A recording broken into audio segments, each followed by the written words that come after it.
Rambo, scarred by war, lives a quiet life on his Arizona ranch, raising his niece-like Gabrielle. When Gabrielle ventures into Mexico to find her estranged father, she's abducted by a brutal cartel. Rambo unleashes his full, lethal skill set, transforming his ranch into a deadly fortress to rescue her and exact a devastating, bloody vengeance on those who wronged his family.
Deep into the final bone-crunching chapter of a legend, a movie where an old soldier proves he's still got plenty of fight left in him and then some.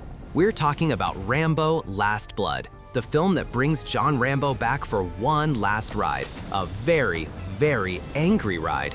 Get ready for a masterclass in booby traps and a body count that makes a small army look like a tea party. It's intense, it's personal, and honestly, you might wince a few times. If you liked this sneak peek, hit the like button and subscribe. It's the best way to support the channel.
So, we kick things off, not with explosions or machine gun fire, but with a surprising quietude. We find Jean Rambo, the legendary war machine, living a life of stark, almost ascetic simplicity on his deceased father's horse ranch in Bowie, Arizona.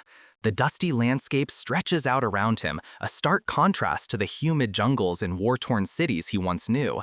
He's older now, his face a roadmap of every battle fought, every loss endured, his eyes still holding that familiar haunted intensity, but softened by the years. He spends his days training horses, fixing things, and, we quickly learn, tending to an elaborate network of subterranean tunnels he's meticulously dug beneath his property. These tunnels, dark and labyrinthine, serve as a tangible metaphor for his own internal struggles, a place where he can retreat, where he can be alone with his ghosts. The shoveling, the digging, the constant physical labor, it's all a form of self-medication, a way to keep the darkness at bay. But Rambo isn't truly alone. He shares his life with Maria Beltran, an old friend and housekeeper who's been with his family for decades, practically family herself. And then there's Gabrielle, Maria's granddaughter, whom Rambo has raised almost as his own daughter since her mother passed away. Gabrielle is a bright, optimistic young woman, just finishing high school and about to head off to college. She's the light in Rambo's otherwise perpetually shadowed world, the one reason he's found a semblance of peace. Their interactions are tender, filled with an unspoken affection.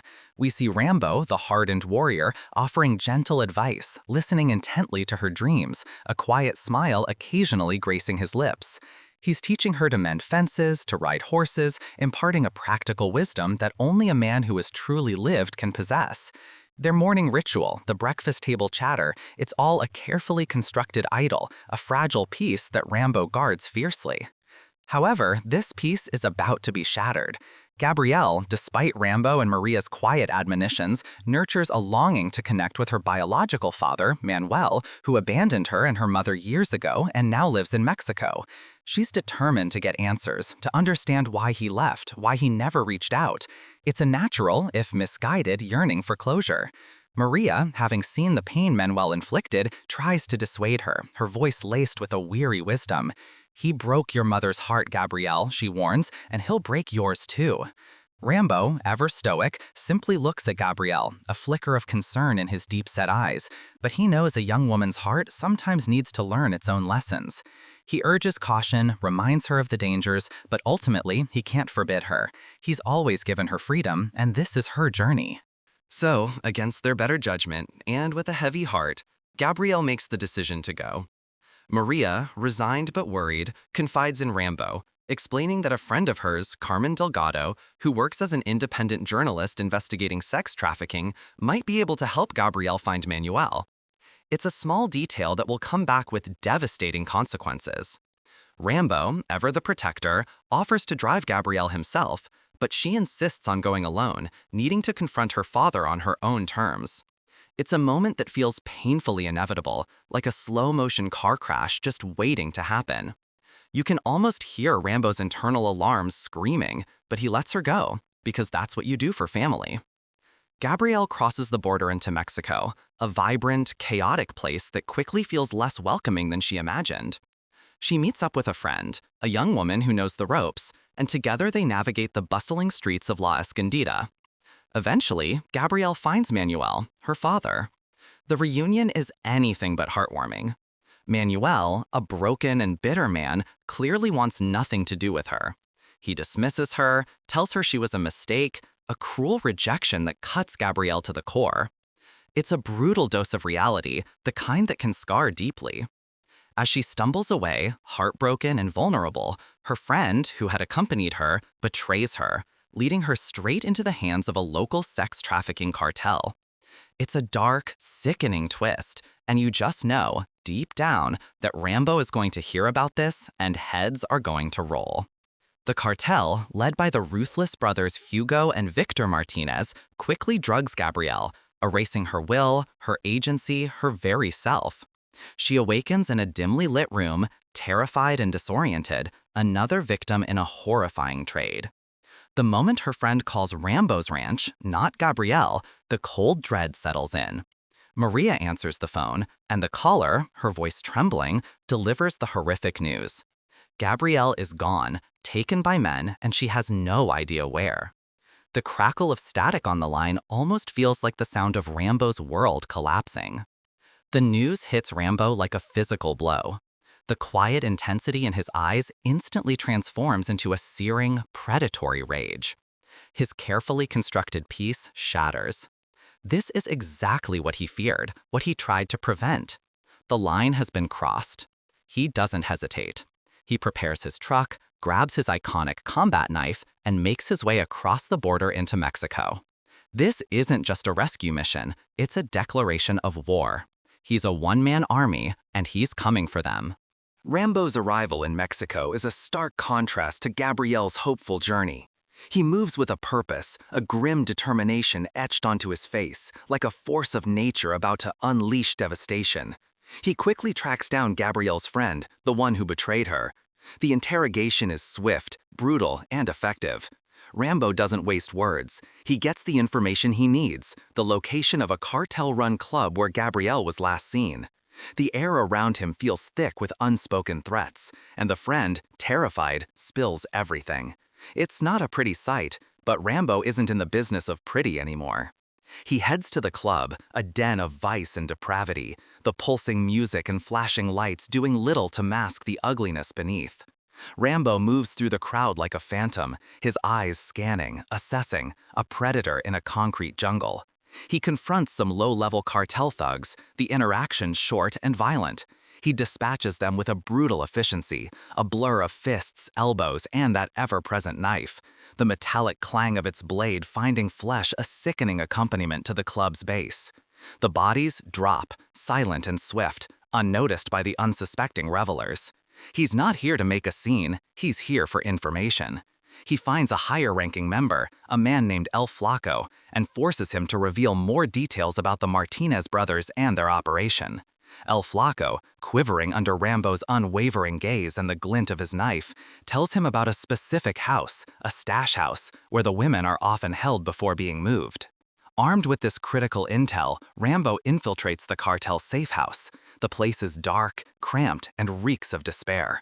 He moves with practiced stealth, a lifetime of combat instinct guiding his every step.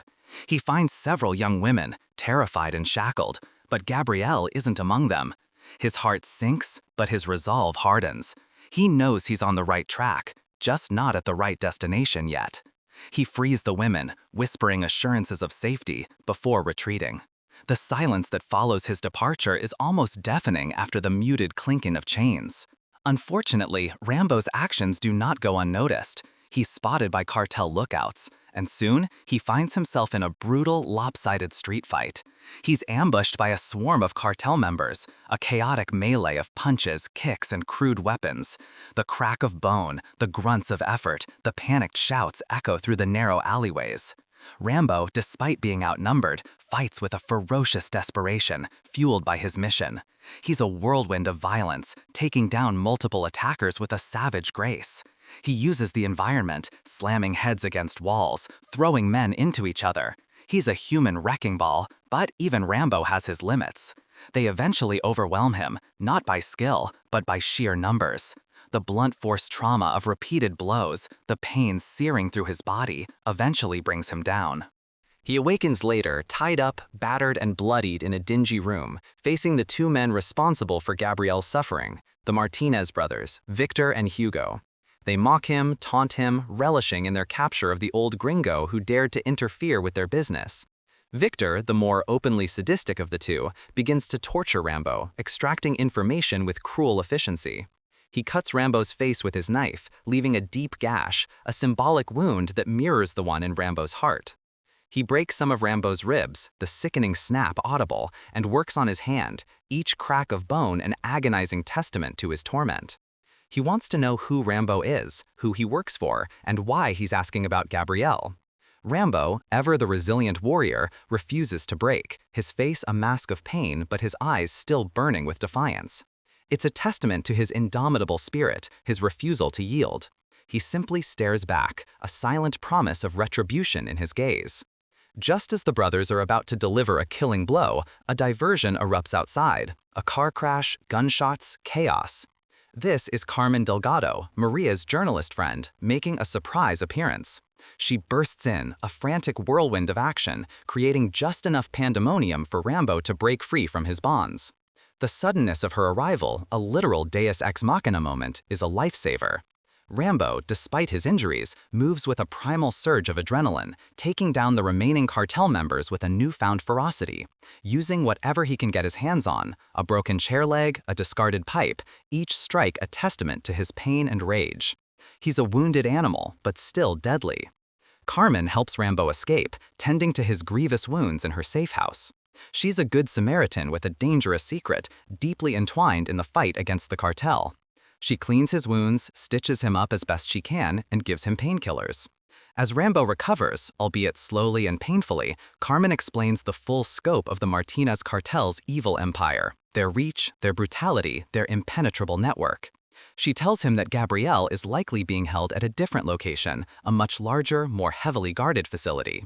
She also reveals that she too has lost a family member to these monsters, her own sister, a detail that forges an immediate, unspoken bond between them. Two broken souls united by a common enemy and a shared grief. Rambo, his body healing but his spirit still burning, quietly begins to plan his next move. The methodical gears of war veteran Rambo start turning again. His recovery is slow, painful, and agonizing. We see him wincing with every movement, his face a grimace of pain, but his resolve remains unshaken. He uses this time to strategize, to heal, and to gather more information. Carmen provides him with maps, layouts, and intelligence on the cartel's operations, even though she warns him against going back. She's seen enough death. Rambo, however, is beyond warnings. He's driven by something far more powerful than fear, love and vengeance. He needs to get Gabrielle back, and then he needs to make them pay. He sharpens his knife, meticulously cleans his weapons, and makes a final preparations. He's not going in blind this time. He's going in with a plan, forged in pain and honed by decades of combat. Rambo launches his second incursion into cartel territory, this time with a surgical precision. He targets the main facility, a fortified compound hidden deep within the Mexican landscape. He moves silently through the shadows, a ghost seeking retribution. The atmosphere is tense, thick with anticipation, the quiet rustle of his movements the only sound. He systematically takes down guards, one by one, with brutal efficiency, using silenced weapons and hand-to-hand combat, each kill a quiet whisper of death. He's not just fighting, he's hunting. The silence is punctuated only by the occasional muffled thud of a body hitting the ground, or the soft gasp of a guard realizing his fate too late. He infiltrates the compound's core, a dark, sprawling maze of rooms and corridors. He finds Gabrielle, finally. She's alive, but barely. She's severely beaten, traumatized, and dangerously ill from the drugs they forced upon her. Her once bright eyes are now vacant, her body frail. The sight of her breaks Rambo's heart, fueling his already incandescent rage to an unimaginable level. He carefully, gently frees her, lifting her into his arms. The tactile sensation of her fragile body, so light and broken, ignites a burning inferno within him. He can feel her pain, her suffering, and it transforms him from a man into an avenging angel.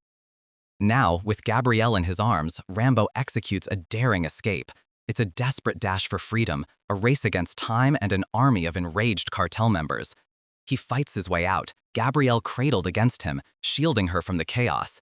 The compound erupts in gunfire, shouts, and explosions. Rambo, a human shield, takes hits but keeps moving, his focus absolute. He commandeers a vehicle, a dusty pickup truck, and tears through the compound gates, the tires squealing, leaving a trail of destruction and bodies in his wake. The pursuit is immediate and relentless. Cartel vehicles swarm him, horns blaring, tires kicking up dust, machine guns spitting fire. It's a high-octane chase scene, the sound of gunfire rattling off the metal of the truck, the wind rushing past, the frantic urgency palpable. And pursue him they do. Victor Martinez, enraged by Rambo's audacious act and the loss of his brother's men, gathers a small army of cartel members, a caravan of vehicles, heavily armed, and crosses the border into Rambo's land. They are fueled by revenge, by a desperate need to reassert their dominance. They think they're hunting an old man on a ranch. They have no idea they are walking into the heart of a meticulously crafted, brutal, and utterly inescapable kill zone. This is a classic example of bringing a knife to a fight where the other guy literally dug tunnels under the entire battlefield. Rambo's ranch, once a place of quiet refuge, has been systematically transformed into a deadly labyrinth. He spent years building those tunnels, but now he's armed them, turning every inch of his property into a weapon. Tripwires are laid, booby traps are set, explosives are strategically placed, pits are dug, covered, and lined with sharpened stakes. He's rigged shotguns, bows, knives, and various sharp, pointy implements. He's built a network of surveillance, a spider in his own web. The night air is thick with anticipation, the sounds of nature replaced by the ominous quiet before the storm. The scene is set for a brutal, visceral, and utterly merciless slaughter. The cartel rolls onto the property, their vehicles rumbling ominously, their flashlights cutting through the darkness. They're confident, arrogant, shouting insults, believing they have the upper hand. They fan out, searching, their shadows long and distorted in the moonlight. But Rambo isn't waiting for them in the open. He's below, above, everywhere, and nowhere. The first trap springs with a sudden, bone-jarring metallic clang and a sickening crack. A tripwire triggers a hidden shotgun, blowing a cartel member backwards into a cloud of dust and blood. The initial shock gives way to panic. Shouts erupt, guns blaze wildly into the darkness, but they're shooting at ghosts. Rambo begins his methodical decimation. He uses the tunnel system as his personal highway, popping up from hidden exits, striking with brutal efficiency, and then vanishing back into the earth. One moment, an arrow, crafted with lethal precision, whizzes through the air, finding a cartel member's throat with a wet thud, silencing him instantly. The next, a concealed pit opens beneath another's feet, sending him plummeting onto a bed of rebar, his screams echoing briefly before being cut short by a final, desperate gasp. The sounds are visceral, raw, the sharp twang of a bowstring, the squelch of a blade entering flesh, the pained gurgle of a dying man, the panicked shouts of the living. Explosions ripple through the night. Rambo triggers carefully placed charges, sending vehicles and groups of men flying into the air in a shower of fire and shrapnel. The concussive blasts reverberate through the ground, rattling the windows of his house, while the screams of the dying pierce the night. He uses improvised weapons, a pitchfork through a man's chest, a hammer to a skull, a simple but devastating blow with a heavy rock. Each kill is personal, precise, and utterly ruthless. The cartel members, increasingly desperate, try to retreat, to regroup, but Rambo doesn't allow it. He funnels them into choke points, into dead ends, into fields of fire where he has every advantage. It's a masterclass in psychological warfare and tactical slaughter. The cartel's numbers dwindle rapidly, their bravado turns to terror. They're not just fighting a man, they're fighting the ranch itself. They're fighting Rambo's anger, his grief, his lifetime of honed killing instinct. He's a specter in the dark, a silent predator. One particularly gruesome trap involves a series of tripwires linked to explosive charges attached to barrels of gasoline, turning a section of the field into an inferno, incinerating multiple men in a horrifying blast of fire and screams. The air fills with the smell of smoke, burning flesh, and cordite. It's a truly brutal ballet of death. As the remaining cartel members are driven towards the main house, Rambo makes his final stand, perched strategically, picking them off with his rifle, the sharp crack of each shot punctuated by the thud of a falling body. He's a sniper, a hunter, cold and calculating.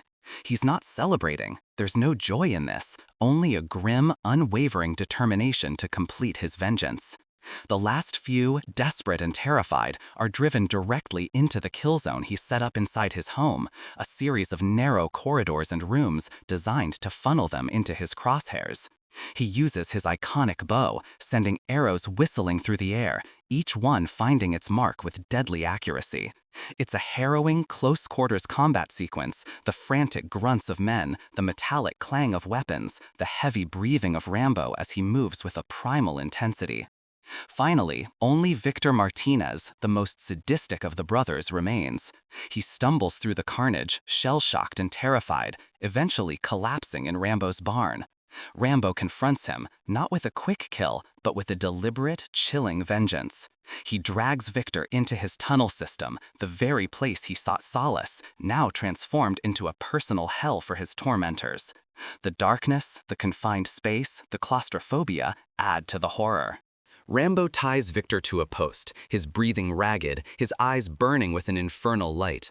He doesn't want a quick death. He wants Victor to suffer, to truly understand the pain he inflicted upon Gabrielle. He begins his meticulous torture, not with the fancy instruments of Victor's own choosing, but with the brutal, pragmatic tools of a rancher, repurposed for agony. He uses a pair of bolt cutters, clamping them onto Victor's leg, the sickening crack of bone and the gush of blood a horrifying testament to Rambo's vengeful spirit.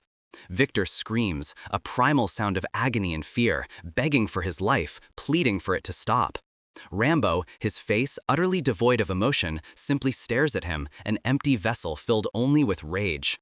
He continues his gruesome work, his movements slow and deliberate. He drives his combat knife into Victor's chest, not for a killing blow, but to inflict prolonged suffering, to draw out the life, the pain, the terror.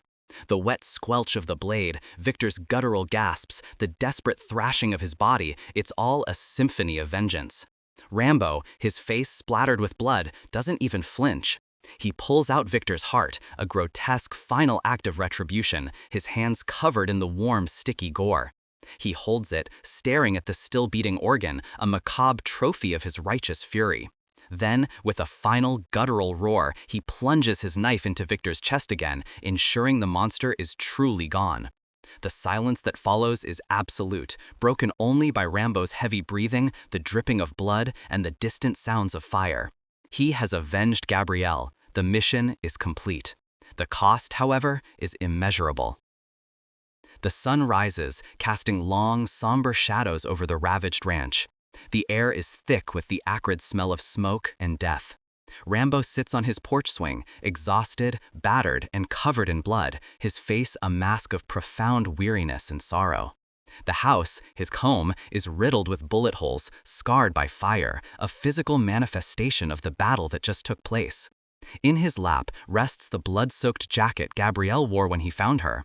He closes his eyes, a single tear tracing a path down his dust and blood-streaked cheek. The vengeance is complete, but the emptiness remains. He has won the war, but lost his peace. He slowly stands, pulls Gabrielle's jacket tighter around him, and walks towards the barn, towards his horses. He mounts one of them, riding off into the distance, a solitary figure against the rising sun, the ultimate warrior, forever alone, forever fighting his inner demons. The final ride. As the dust settles on Rambo's final stand, we're left with a profound sense of the enduring human spirit, even when pushed to its absolute breaking point. It reminds us that love, in its purest, most protective form, can fuel an unstoppable force, a primal scream against injustice.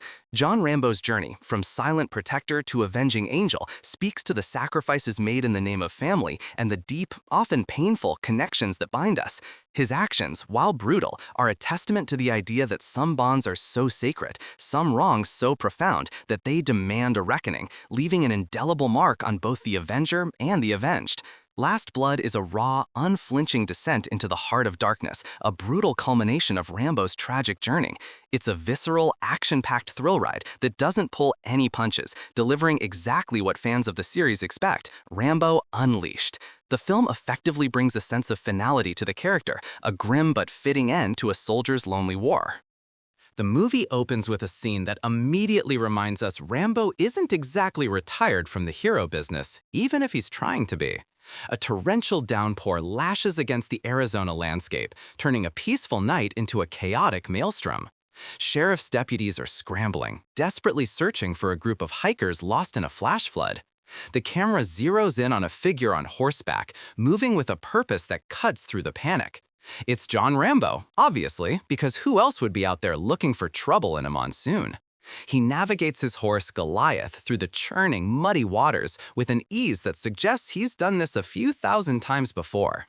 The wind whips at his hair, plastering it to his face, and the roar of the floodwaters is a constant, deafening presence. He spots a submerged vehicle, the distinct outline barely visible beneath the brown torrent. Without a moment's hesitation, he dismounts, the splash of his boots into the icy water echoing the urgent thump of the movie's score. He plunges into the current, strong arms cutting through the water as he reaches the stranded car. Inside, a woman is trapped, her face pale with terror. Rambo, ever the man of few words, simply looks at her, a silent promise of rescue in his weary eyes.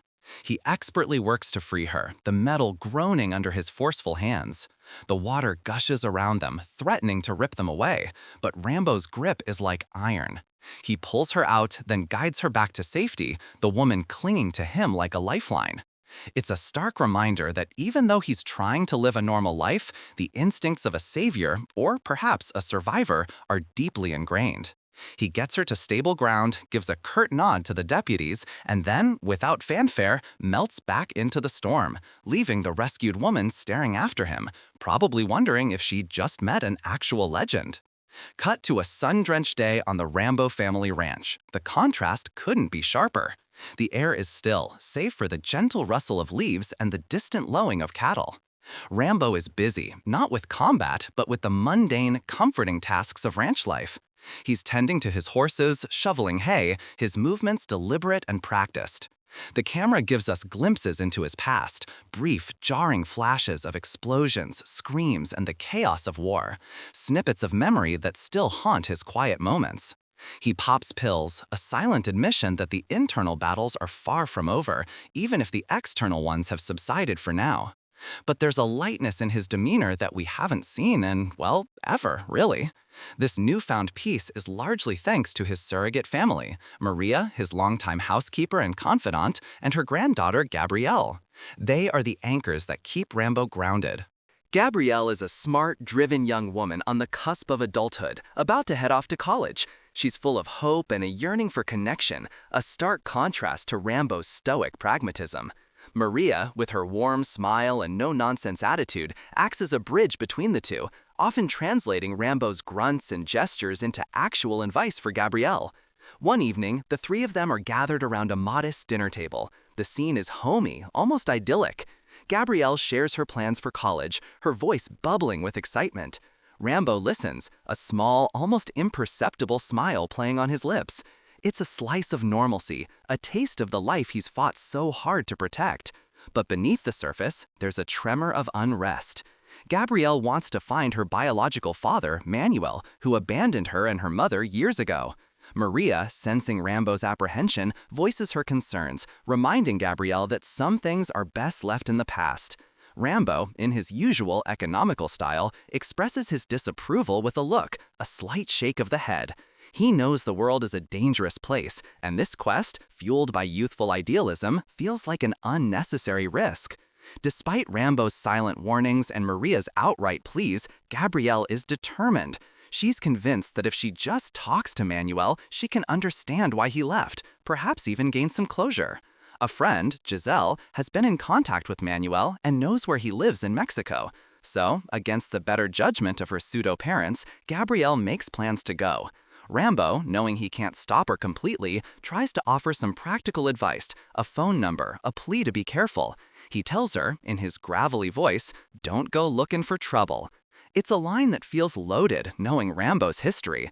And honestly, for a guy who usually charges head first into trouble, his advice felt a little, dare I say, hypocritical? But hey, he's trying.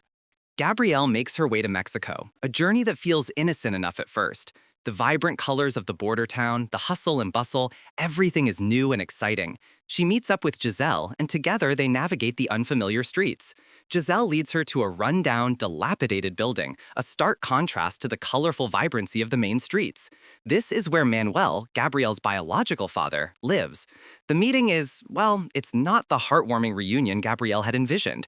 Manuel is a shell of a man, hardened by life and clearly wanting nothing to do with his past. He's dismissive, cold, and tells her in no uncertain terms that he never wanted her, that she means nothing to him. The words hit Gabrielle like a physical blow. The hope she carried, the idealistic vision of reconciliation, shatters instantly. It's a brutal, gut-wrenching moment, and the camera lingers on her face, showing the raw pain and disbelief. Giselle, witnessing the emotional devastation, suggests they go to a local club to try and shake off the crushing disappointment. What could possibly go wrong? She probably thought. Oh, Gazelle, oh dear. At the club, the music pulses, the lights flash, and the air is thick with the smell of cheap tequila and desperation. Gabrielle, still reeling from her father's rejection, is vulnerable. Giselle, perhaps unwittingly, introduces her to a man who seems charming enough on the surface. But this is Mexico, and this isn't a romantic comedy. The man, a low-level cartel operative, quickly slips something into Gabrielle's drink. The world starts to spin for her, the music growing louder, more disorienting. She feels herself losing control, her vision blurring, her limbs growing heavy. The last thing she remembers is being pulled away, into the dark, into the terrifying unknown. Back at the ranch, Rambo and Maria are frantic. Gabrielle hasn't called, hasn't checked in. The silence is deafening, a growing dread creeping into the peaceful homestead. Rambo, his face a mask of grim determination, decides he can't wait any longer. He needs to go to Mexico. He calls Giselle, demanding answers. Giselle, clearly terrified, confesses that Gabrielle went to the club, that she was approached by a man, and then she just disappeared. The pieces click into place for Rambo with a sickening thud. This isn't just a lost girl. This is something far more sinister. Rambo crosses the border, his old Ford pickup looking utterly out of place amidst the bustling Mexican streets. He's a man on a mission, a storm brewing behind his eyes. He finds Giselle, who is visibly shaken and reluctant to help further, understanding the danger she's putting herself in. But Rambo's presence, his quiet intensity, compels her. He manages to extract the name of the man who took Gabrielle, El Flaco. More importantly, he gets a general direction, a neighborhood, a dark corner of the city where such things happen. Rambo, with a single-minded focus, dives into the underworld. He navigates the grimy, labyrinthine streets, asking questions, his presence an unsettling force. He's a ghost from a forgotten war, a predator in a concrete jungle. The air is thick with tension as he walks. He eventually finds a lead, a contact, who, for a hefty sum of cash, which Rambo barely flinches at handing over, points him towards a specific brothel. The description of the place is chilling, a dark, isolated building where young women disappear. Rambo enters the brothel, the garish lights and loud music a stark contrast to the horror within. He moves with a predatory calm, his eyes scanning every face, every shadow. He spots a woman, Maria Beltran, who he intuitively knows is more than just another victim. She's a journalist, secretly investigating the missing girls, trying to expose the cartel's monstrous activities. She recognizes the desperation in his eyes, the silent plea for help. She confirms his worst fears. Gabrielle is here, trapped, a victim of the brutal sex trafficking ring run by the ruthless Martinez brothers, Victor and Hugo. As she's relaying this horrifying information, a group of cartel thugs bursts in, led by none other than El Flaco. It seems Rambo's inquiries haven't gone unnoticed. A brief, violent skirmish ensues. Rambo, despite being caught off guard, holds his own, his fists a blur of motion, the crack of bone a grim soundtrack. But they are too many, and he's outnumbered. He takes a brutal beating, the punches landing with sickening thuds. He's tossed aside, bleeding and battered, his vision swimming. The last thing he sees before consciousness slips away is El Flaco's sneering face. Well, that escalated quickly, Rambo probably thought, if he was in a mood for internal monologue. Rambo wakes up in a squalid, makeshift infirmary, his face a swollen mess, his body aching with every movement. Maria Beltran is tending to his wounds, her face a mix of concern and steely resolve. She explains that she pulled him out of the brothel, recognizing that he was fighting for someone, just as she was. She shares more details about the cartel, their ruthlessness, their vast network. She tells him Gabrielle has been moved, taken deeper into the cartel's lair, a place called La Casa. Rambo, fueled by a primal fury and the sting of his own failure, vows to get her back. He thanks Maria Beltran, a silent nod of mutual understanding passing between them. Despite his injuries, Rambo is a man possessed. He limps, he groans, but he doesn't stop. He gets information from Maria, learns the routes, the potential safe houses. He acquires a new weapon, a brutal, oversized hunting knife, a familiar extension of his will. He moves with a quiet ferocity, a living embodiment of vengeance. He stalks the night, a shadow among shadows. He finds one of the cartel's safe houses, a nondescript building that hides untold horrors. He breaches the perimeter, his movements silent, deadly. The guards, unsuspecting, fall quickly, silently. A swift knife thrust, a muffled cry, then silence. He slips past another, a quick, brutal snap of the neck. The sounds of struggle are minimal, almost artistic in their efficiency. This isn't a soldier, this is a predator. Inside, the scene is horrific. Young women, drugged and terrified, are held captive. Among them, Rambo spots Gabrielle. She's unconscious, bruised, and clearly disoriented. Her state ignites a cold, burning rage in Rambo's heart. He moves quickly, carefully, dispatching any remaining guards with savage efficiency. The guttural sounds of his attacks are chilling, a stark reminder of the animalistic ferocity beneath his quiet exterior. He scoops Gabrielle into his arms, her body limp and fragile. He knows he needs to get her out, and fast. The escape is not clean. As Rambo carries Gabrielle through the darkened corridors, he's spotted. Alarms blare, shouts echo through the building. The cartel members pour out, guns blazing. Rambo, still carrying Gabrielle, finds himself in a desperate firefight. He uses Gabrielle's unconscious body as a shield when necessary, maneuvering through the hail of bullets. He ducks, he weaves, he returns fire with a recovered pistol, each shot precise and deadly. The metallic clang of expended shell casings hitting the concrete floor is almost musical. He manages to create a diversion, a small explosion, a burst of gunfire that sends the cartel scrambling. He finds an escape route, a back alley, and makes a break for it. The sounds of pursuit are hot on his heels, but Rambo, even with his precious cargo, is surprisingly fast. He manages to get Gabrielle into the back of his truck, laying her gently on a makeshift bed of blankets. He then jumps into the driver's seat, engine roaring to life, and speeds away, leaving the chaos behind him. He glances in the rearview mirror, his face a canvas of grim determination. He's got her, but they're not out of the woods yet, not by a long shot. This feels less like a rescue and more like a highly intense Uber ride, but with more automatic weapons. The drive back to the ranch is a race against time, a desperate attempt to outrun the demons that now cling to them. Gabrielle is barely conscious, her breathing shallow, her body racked with pain. Rambo talks to her, his voice rough with emotion, pleading with her to hold on, to stay with him. He tries to reassure her, even as he knows the damage is severe. He pushes the old truck to its limits, the engine whining in protest, every bump in the road a jolt of agony for Gabrielle. The silence between his strained words is filled with the roar of the engine and the growing dread in Rambo's chest. They finally make it back to the ranch, the familiar sight of home a cruel contrast to Gabrielle's broken state. Rambo carries her inside, his strength failing him, not physically, but emotionally. Maria rushes to them, her face paling at the sight of her granddaughter. The severity of Gabrielle's condition is immediately apparent. They try to help her, Maria frantically applying cool compresses, Rambo hovering, his hands clenching into useless fists. But it's too late. Gabrielle's fragile body gives out. She dies in her bed, surrounded by the only family she ever knew, her last breaths a quiet whisper. The scene is heartbreaking, Rambo's silent, guttural cry of anguish more powerful than any scream. His shoulders heave, his head bowed in profound grief. He failed, and for Rambo, failure of this magnitude is unacceptable.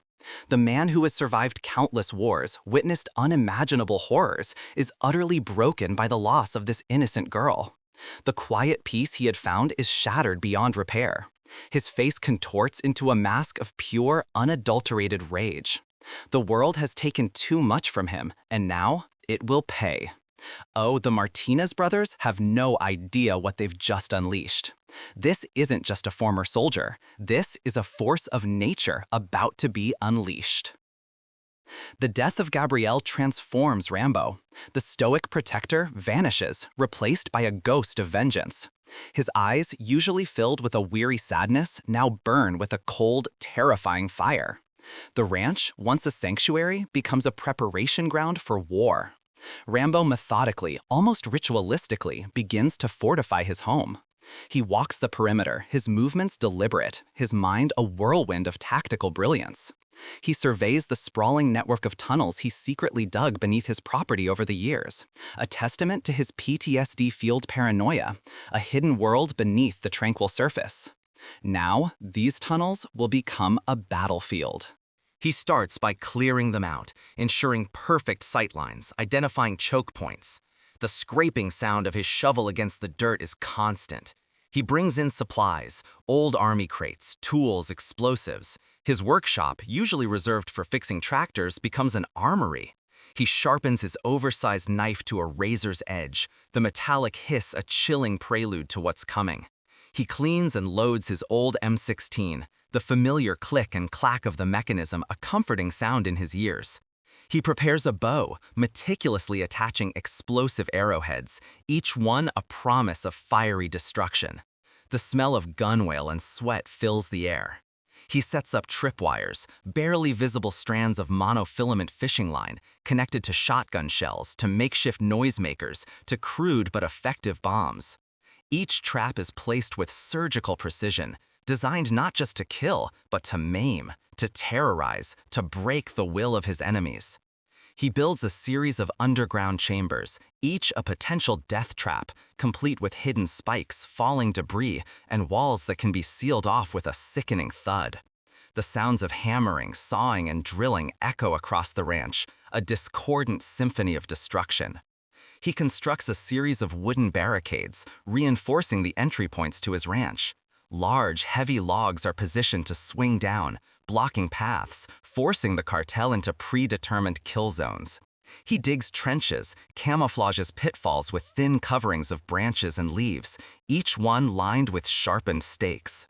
The rustle of dry leaves as he works is the only sound accompanying his grim determination. He places motion sensors, linking them to alarms and strategically positioned claymore mines, set to detonate with a devastating roar. He rigs up a system of pulleys and weights, allowing him to drop heavy logs onto unsuspecting targets from above. The whole ranch is slowly but surely transformed into a labyrinth of death, a highly personalized, custom-built kill box. This isn't just about killing them, it's about making them suffer, about showing them what true fear feels like.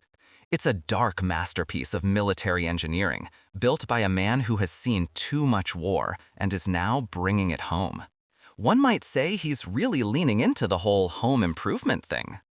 Meanwhile, Maria Beltran, having heard of Gabrielle's death, reaches out to Rambo, offering her help, her contacts, her unwavering support. She understands the pain, the thirst for justice. She warns him that the Martinez brothers, Victor and Hugo, are not just small-time thugs. They are powerful, ruthless, and will stop at nothing to eliminate anyone who crosses them. They know Rambo is responsible for the chaos at the brothel, for the deaths of their men. They are coming for him. Rambo, knowing this, simply nods. He welcomes it. He wants them to come. He wants them to walk into his meticulously crafted nightmare.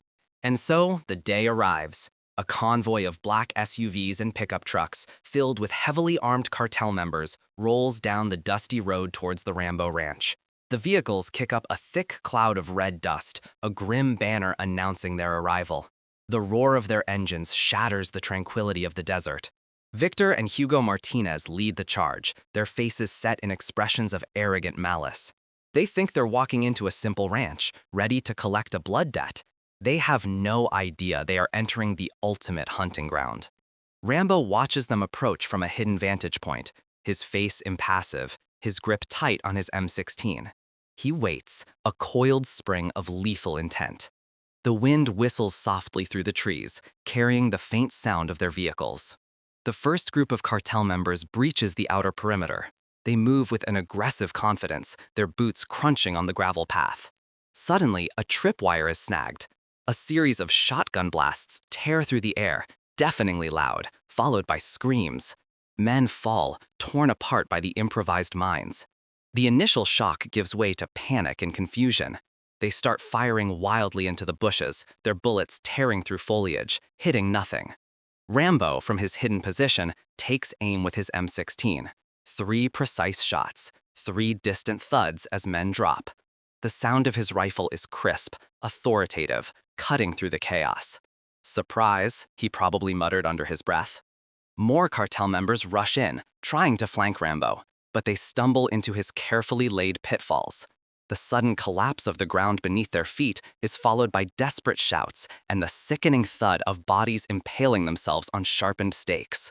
The air is filled with the sounds of their agonizing cries. Rambo watches, unmoving, his expression devoid of emotion. He's not just killing them, He's dismantling their morale, one terrifying trap at a time. The men become disoriented, their confidence replaced by fear. They don't know where the next attack will come from, which patch of ground will betray them. Victor Martinez, fuming at the unexpected resistance, orders his men to push forward, to ignore the traps, to overwhelm the lone defender. "He's just one old man," he screams, his voice cracking with frustrated rage. A large group rushes towards the main house, determined to find Rambo and finish him. As they approach, Rambo triggers a series of heavy logs, held in place by ropes, to swing down.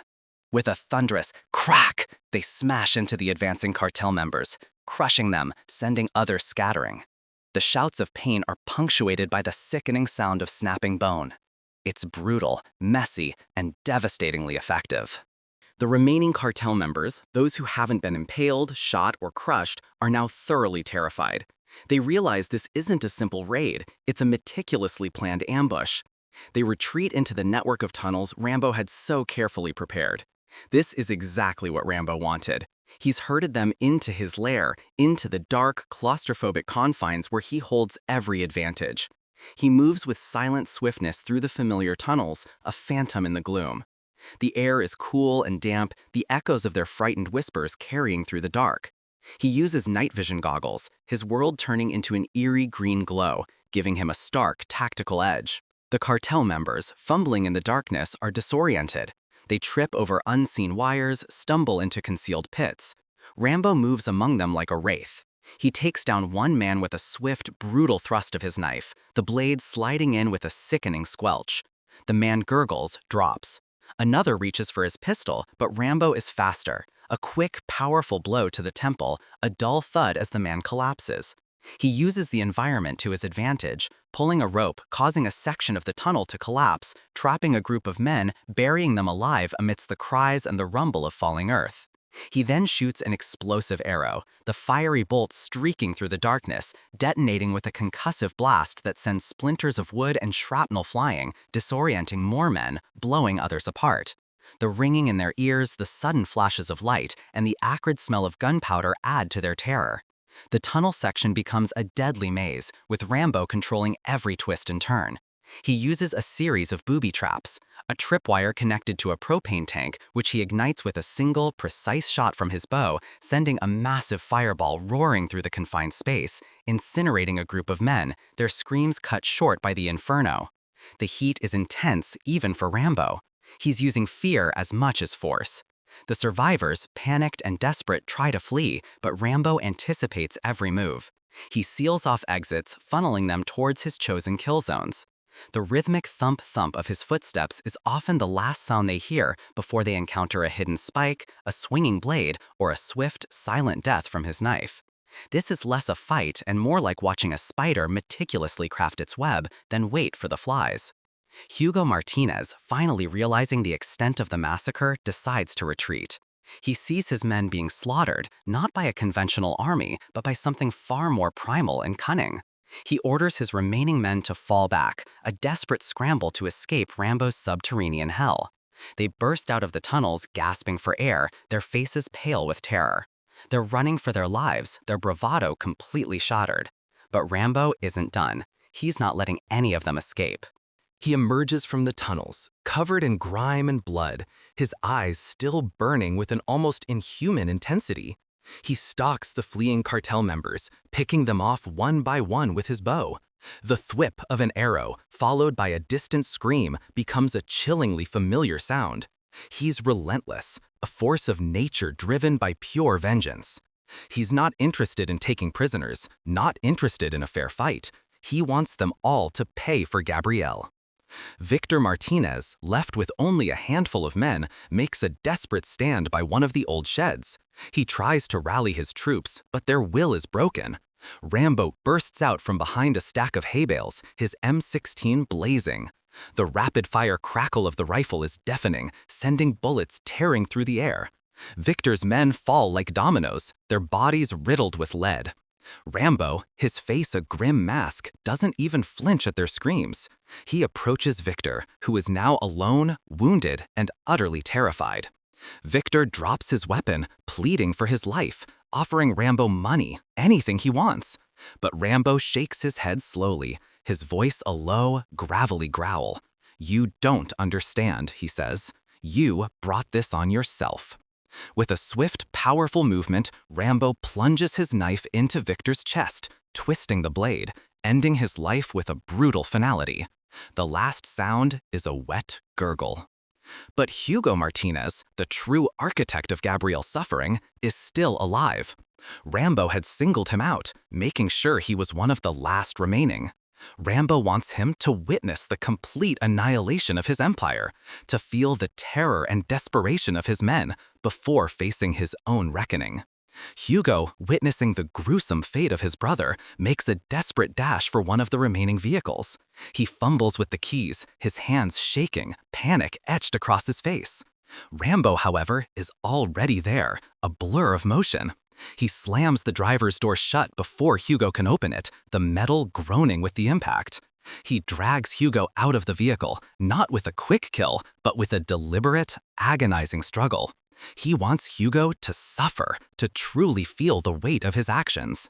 Rambo throws Hugo to the ground, the dust kicking up around them.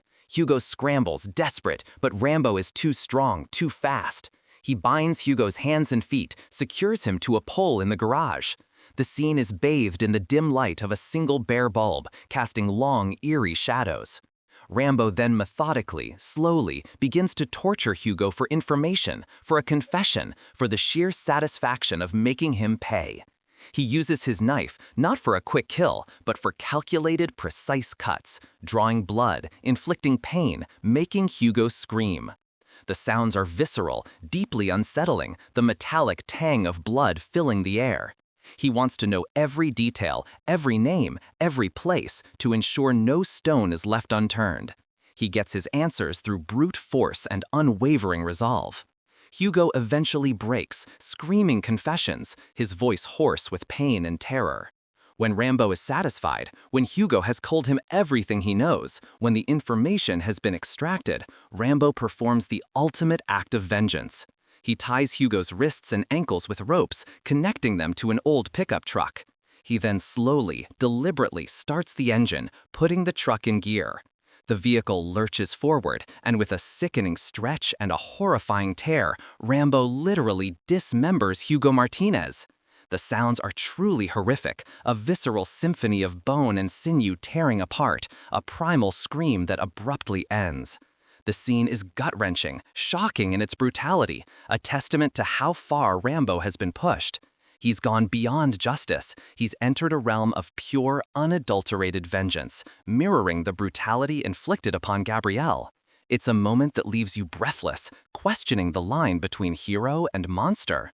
This isn't just a tough guy. This is a man who's lost everything and is reclaiming it with blood. Maybe a slight overreaction to a bad day at work, but who am I to judge? With the Martinez brothers dealt with, the ranch is silent once more, but it's a different kind of silence. It's the silence after a storm, a quiet that is heavy with death and regret. Rambo is exhausted, physically and emotionally. His body aches from the battle, his heart heavy with the weight of his actions. He walks through the wreckage of his home, past the bodies of the cartel members, past the shattered remnants of his peace. The dust has settled, but the blood remains, a stark reminder of the cost of his vengeance. He collapses onto the porch, sitting on his rocking chair, the familiar creak a strangely comforting sound amidst the devastation. He takes a moment, leaning back, the setting sun casting long shadows across the ravaged landscape. He looks out at the horizon, his gaze distant, lost in thought. Flashbacks ripple through his mind. Gabrielle's innocent smile, Maria's worried face, the horrors of war, the brutal clarity of his revenge. He closes his eyes, trying to find some semblance of peace, some closure, but it's elusive. He clutches the dog tags he always wears, a tangible connection to his past, a reminder of the countless battles he's fought, the endless sacrifices he's made. The wind rustles through the remaining trees, a gentle whisper against the backdrop of so much violence. He's alive, but at what cost? He's avenged Gabrielle, but the void she left remains. The movie ends with Rambo still on his porch, rocking gently, a man forever haunted by his past, forever a warrior, a testament to the fact that some wounds never truly heal, they just fester beneath the surface, waiting for the next catalyst to erupt. He's found his peace, perhaps, but it's a peace forged in fire and blood. As the dust settles on Rambo's final battle, we're left contemplating the heavy cost of vengeance. His journey is a raw, unflinching look at the enduring impact of trauma and the devastating power of a protector pushed to the absolute limit. It's a testament to the unbreakable spirit of a man who, despite years of trying to escape his past, ultimately embraces his primal nature to defend what little he has left. The film reminds us that while peace is a noble pursuit, some darkness can only be met with an equal or greater force, leaving behind a profound and somber reflection on sacrifice and survival. Rambo: Last Blood is a raw, brutal send-off for a character who has defined cinematic action for decades. It's unflinching in its portrayal of violence and vengeance, offering a visceral, no-holds-barred conclusion to John Rambo's story. The film delivers on its promise of intense action and deep emotional stakes, cementing Rambo's legacy as an anti-hero whose quiet humanity is always shadowed by his terrifying capacity for destruction. It's a powerful, if grim, exploration of what happens when a good man is pushed too far. Rambo: Last Blood is a raw, brutal send-off for a character who has defined cinematic action for decades. It's unflinching in its portrayal of violence and vengeance, offering a visceral, no-holds-barred conclusion to John Rambo's story. The film delivers on its promise of intense action and deep emotional stakes, cementing Rambo's legacy as an anti-hero whose quiet humanity is always shadowed by his terrifying capacity for destruction. It's a powerful, if grim, exploration of what happens when a good man is pushed too far.